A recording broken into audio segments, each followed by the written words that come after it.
મધ્ય ગુજરાતની તો અમદાવાદમાં સવારે જ મેઘરાજાએ મહેર વરસાવી હતી તો વડોદરામાં 2 દિવસ બાદ ફરી એક વખત મેઘરાજાની પધરામણી થઈ તો મહીસાગરમાં ધોધમાર વરસાદ થતાં નદીઓમાં નવા નીરની આવક થઈ છે અને સંતરામપુરની ચિબોટા નદી 2 કાંઠે વહેતી થઈ છે। સંતરામપુરમાં 5 ઇંચ વરસાદને લઈ નદી 2 કાંઠે વહેતી થઈ છે અને ખેડા જિલ્લામાં મેઘરાજાની ધમાકેદાર એન્ટ્રી થઈ છે।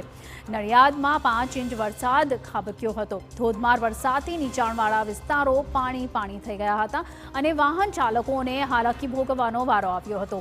દાહોદના સંજેલી પંથકના ગાજવીજ સાથે ધોધમાર વરસાદ વરસતા ચિબોટા નદીમાં પૂરની સ્થિતિ ઊભી થઈ છે અને પાણીના પ્રચંડ પ્રવાહથી કોઝવે પર પડ્યું વિશાળ ગાબડું અને પંચમહાલની વાત કરીએ તો પાવાગઢ ડુંગર તરફના માર્ગ પર પાણી ફરી વળ્યા હતા।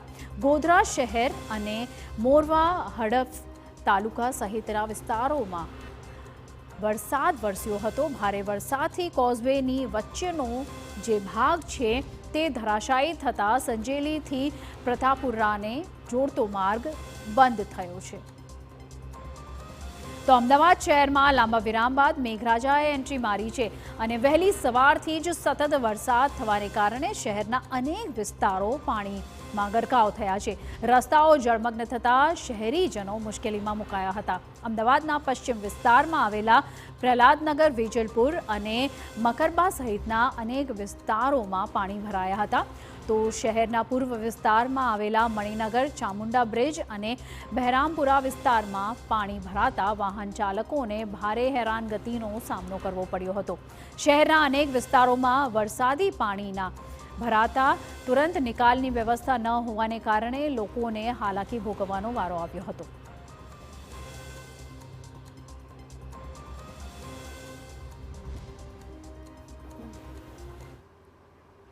તો વડોદરાના સાવલીમાં મેઘરાજાની સતત ત્રીજા દિવસે ધમાકેદાર બેટિંગ ચાલુ છે।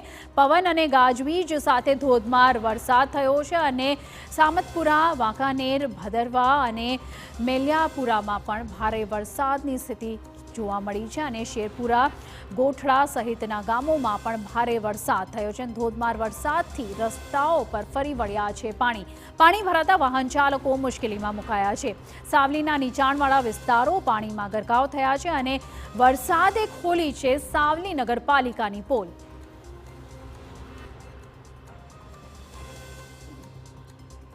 દાહોદ જિલ્લામાં મેઘરાજા થયા છે મહેરબાન। લીમખેડાની હડફ નદીમાં આવ્યા નવા નીર। હડફ નદીમાં નવા નીર આવતા નદી થઈ છે 2 કાંઠે। પંચમહાલની વાત કરીએ તો ધોધમાર વરસાદથી પાવાગઢ ડુંગર તરફનો માર્ગ પણ પાણીમાં ગરકાવ થયો છે અને પાવાગઢ ડુંગર અને પગથિયા પરથી વરસાદી પાણીના ધોધ વહેતા થયા છે।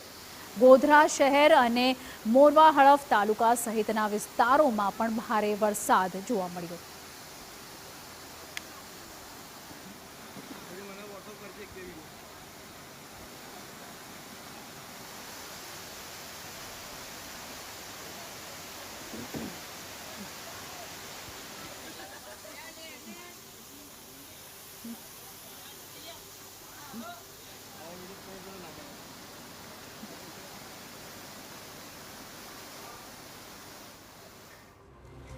તો સુપર 6માં હાલ સમય થયો છે એક બ્રેક લેવાનો, પણ રાત્રે 8 વાગે અમારી વિશેષ રજૂઆત ઉત્તર ગુજરાત જળબંબાકાર જોવાનું ચૂકશો નહીં।